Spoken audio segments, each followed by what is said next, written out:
Hey everybody, Playtendoguy here, and I'm back with a brand new video, and today I'm going to be talking about my top 10 horror films of 2024 that are perfect for Halloween. So that's more than enough waffling, let's dive right into things and let's get into it. So, greetings and salutations, everybody. Hope you're all doing well and keeping safe, and thank you for joining me for another video. As I said in the intro, today I'm going to be talking about my top 10 horror films of 2024. And 2024 has been a really interesting year for movies. A lot of films have disappointed in both its terms of quality and box office returns, and a lot of franchises seem to be a little bit stale in the water. But one genre that seems to be flourishing and always seems to be flourishing and very creative is the horror genre, and 2024 has been yet another banger. 2022 was actually another really good year for horror, and I think 2021 as well. You always get every 1 or 2 years there's a really good year for horror, and 2024 is that year with loads of great titles, both streaming stuff on like Shudder to big budget blockbuster releases in the cinema as well. There's been a lot to choose from in terms of horror, and a lot of variety in it as well. But so these are all 2024 releases according to the BBFC rating, the date they come out in the UK. So if they came out a little bit earlier in your country, that's great, but like over here they are 2024 releases. So before I get into it, there's a couple of horror films I did miss this year that I haven't got around to watching yet. One of them is The First Omen. I've been hearing some really good things about that one, so looking forward to watching it. It's currently available on Disney Plus.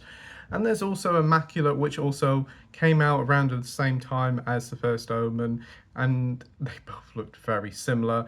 But do want to check out both of them. I've heard some very good things about both the titles, and also wouldn't mind checking out Abigail as well, which I've heard again is a very good little film.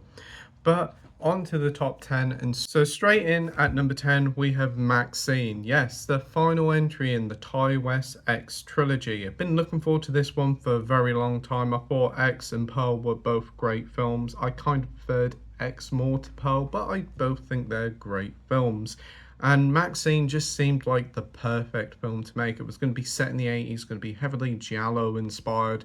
And when it came out, it was pretty good. It was pretty good. It's a little bit disappointing, but still a solid enough film, and makes the whole X trilogy a pretty good collection of solid films. This one, as I said, is set in the 80s and sees Maxine from X returning, and she's trying to hit big in Hollywood. Unfortunately, there is a murderer going around offing people, and she is the target. So she's got to find out who's been killing all her friends and who's after her. It's an interesting premise and definitely heavily giallo inspired. But the film shares more in common with Brian De Palma's Body Double. Actually, at times it feels like a shot-for-shot remake in 2024. There's a lot of good moments in it, some great cast members in it. You've got Giancarlo Esposito in it, as well as Kevin Bacon, and it's great to see those chaps there. But unfortunately, the story seems to be all over the place, and a lot of the characters don't seem to be developed. It's a good film, a solid 3.5 out of 5 film. It just wanted a little bit more polishing, I think, but if you're looking for a good evening, Maxine will certainly suffice. And if you've seen the other two, I mean, it'd be rude not to check out Maxine. So in at number 10 is Maxine. Next up at number 9 we have Alien Romulus. The Alien series has been on a downward trajectory for years now. After the heights of Alien and Aliens, the series has never been able to reach those stratospheric highs. But with Alien Romulus, it all looked to be like the stars were aligned, and for the most part, it was. It's the best entry in the Alien franchise for quite some time, and it focuses more on the horror roots. Directed by the Evil Dead remake director Fede Alvarez, he certainly injects a much needed horror feel to the film. The film is really good and has some great moments in it, but unfortunately it kind of feels like a greatest hits record. There's a lot of great stuff in it, but a lot of the stuff is kind of reused from the first few films, from shot for shot moments to characters being reanimated by AI to be brought back from the dead. Wasn't huge on that one. and also ripping famous lines from other films and injecting them here. It definitely didn't help the film create its own identity. It is a good film, and I think if you're not hugely well versed in the Alien series, you'll certainly get a lot out of it. It's definitely a very good film, but if you've watched all the old Alien films, you can't help but wonder, like, all this key jangling, all this references is great, but what are we going to remember about this film about? And unfortunately, it doesn't create enough identity for itself for us to really think back in 20 years' time, like, well, what was Alien Romulus remembered for? Just remembering all the references from the older films. But they are doing a sequel to Alien Romulus, and definitely looking forward to that. Hopefully, they will require less about the actual references and more about creating its own identity. But I'm not negative on the film. I did thoroughly enjoy it, and I think a lot of people will do. It's really good, some great practical effects there. So if you haven't checked out Alien Romulus, I strongly suggest you do so. So in at number 8 we have Trap. Directed by M. Night Shyamalan, this follows Josh Hartnett as a dad taking his daughter to a Taylor Swift concert, but Josh Hartnett himself is hiding a very, very dark secret that will slowly unfold throughout the film. The police set up a trap in this concert, and as the net slowly closes in, it really is quite a tense film, and Josh Hartnett is great in it. He really suits this sort of devilish role, and I'd like to see more of him in this sort of film. The film definitely takes a nosedive a bit nearing the end. It goes a bit too over the top, but it does have that M. Night charm to it, and to be honest, I just dug it. It was a lot of fun, and I'd love to watch it again. Not the most scariest film, but a great time. So in at number 8 is Trap. So next up is Beetlejuice. This was a really pleasant surprise. I don't think many people were expecting much from a Beetlejuice sequel, but Beetlejuice delivers a solid and enjoyable popcorn time. A sequel that feels kind of like it could have been made 2 years after the original. It's still focused on a lot of its practical effects and its goofy Tim Burton-esque charm. And it is easily the most Tim Burton film Tim Burton has made in well over a decade, and I'm all for it. There is some issues there. The story and the pacing is a little bit all over the place, and some of the characters like Monica Bellucci kind of feels like they were falling to the wayside, which is a shame. But considering this film was originally destined to go straight to streaming and had a reduced budget because it went straight to theatres, I don't mind, because it's great to see that this film went to the cinemas and it did great. It's a solid, enjoyable film that feels like a perfect continuation to the original. Very much like Twisters earlier this year, it's pure popcorn fun that transports us to a much more simpler time of movies where it was all about having fun. So that's Beetlejuice. In at number 6, we have a new entry, and that is Smile 2. Only coming out a couple of weeks ago, Smile 2 was a huge surprise. I watched the first Smile for the first time a few days before watching this sequel, and I wasn't a fan of it. I thought it was too long-winded, didn't like the lead character, it didn't work for me. But with Smile 2, I always was quite interested in it because the trailers looked really cool, and when I watched it, I had a great time with it. I think Naomi Scott is a fantastic lead, literally one of the best leads in a horror film for quite some time. She does a lot here. She's a great singer and very, very talented, and hopefully this will give her more roles. The story here is way more interesting. You will have to watch the first Smile to get the most out of it, because the story does continue pretty much after the first one was finished. And it works very well. The opening's great, the ending's great, and there's some really great scares in it. Again, like the first Smile, it's a little bit too long at just over 2 hours, but I didn't really feel that bored here like what I did with the first one. Smile 2 is an utter delight and a great sequel in every possible way, so check it out. So in at number 5, and you can tell this is a good list because in at number 5 we've got Terrifier 3. And wow, Art is back and he's better than ever. This one is set now at Christmas, and I was a little bit worried about that, but the Christmas setting works brilliantly.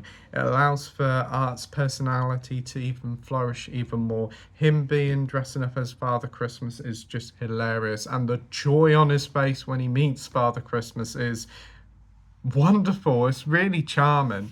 And whilst the guy doesn't say anything, he emotes so well with his eyes and his actions. He's easily up there in horror stardom as one of the best horror icons already, and we're only just 3 films in.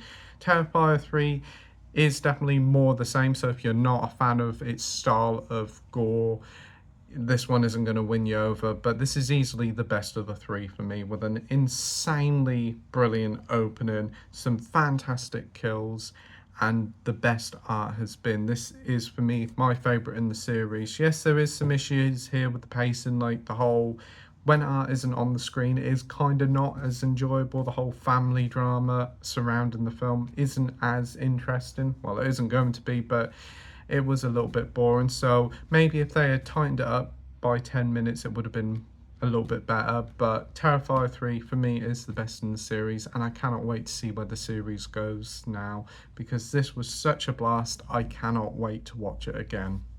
Number 4, we have Longlegs. This one recently released on Blu-ray and 4K, so if you haven't seen it, it's a perfect time to pick it up. Longlegs is a murder mystery starring, it follows Micah Monroe as a FBI detective looking for a cause of multiple murders, and it does feel a lot like Silence of the Lambs and Seven, which is no bad thing at all. Micah Monroe is fantastic in the leading role, and we've also got the titular Longlegs played by the ever-brilliant Nicolas Cage, and his performance is either going to make it or break it for some people. It's so over the top that it does either put you off the film or it adds to its charm. He's very eccentric here, and unlike anything you've seen Nicolas Cage as. The film is honestly terrifying. There's such a unnerving dread throughout the whole film. The way that the film is shot, it makes you keep checking behind, seeing if anybody's going to pop up at any time. It's a great, tense film, and it's done gangbusters at the box office, which is great to see. And it's all directed by Anthony Perkins' son as well, so definitely go and check out Longlegs. It's one of the biggest surprises and one of the best of the year. In at number 3 is another really recent film, one that a lot of people have been talking about, and that's Strange Darling. I've heard a lot of things from American audiences saying that how it was good, but was looking at everywhere for it in the UK. But thankfully, it came to streaming a few weeks ago, and I finally got a chance to watch it. And my word, it deserves all the hype it's getting. It's a fantastic film. It's best going into Strange Darlings knowing least as possible, but I will give you a quick synopsis. It basically sees these 2 people getting together for a naughty one-night stand, but it soon turns into a vicious murder spree. It's a very interesting film, and it's very sharply paced at just under 90 minutes. It has a non-linear style storytelling style where it'll tell you stuff in chapters, but it's like chapter 4, then chapter 1, all over the place, and it's very cool. It works out very well, and it sees you trying to piece together what the heck is actually going on. And even when it all comes together, it's like, wow, that is clever. And I cannot wait to rewatch this film, knowing how it all goes down and trying to piece it together at the very start of the film. It's a fantastic film made on a budget of $2 million. It does a heck of a lot more with it than what people do with $200 million. It's a fantastic film, pretty darn bloody, pretty darn naughty, one of the best of the year, and I cannot wait for that physical release of it. So in at number 3 is Strange Darling. So in at number 2 is The Substance. Yes, a fantastic film. Ever since I first saw the trailer a few months ago, I thought that this is going to be special. And when the reviews come out, it certainly proved it. So I rushed to the local multiplex to check it out, and I was not disappointed. The Substance is one of the best, if not the best films of the year, and I can understand why everybody loves it. It's such a fantastic film that sees a career best performance by Demi Moore as an aging Jane Fonda style fitness guru who gets offered the chance to live a new life with the help of this mysterious thing called the Substance that will transform her into a new, younger, better version of herself. Obviously, there's more to meet the eye with the Substance, and there's rules to follow. Does she follow them? Well, you'll have to watch it to find out. But this is such a brilliant film with so many fantastic practical effects taken inspiration from The Fly, The Thing to Society. It just works so well. It's definitely quite grotesque in places, so people with not very strong stomachs should be aware. Don't go in there eating. I don't think I could. But the practical effects here are fantastic. There's some really unbelievable stuff. It's up there with one of the best of the year, and if you haven't seen it yet, definitely go check it out. It's one of the most shocking, jaw-dropping experiences I've ever had, and it's a must-watch. So that's The Substance. In at number one, and my favourite horror film of the year, it is Late Night with the Devil.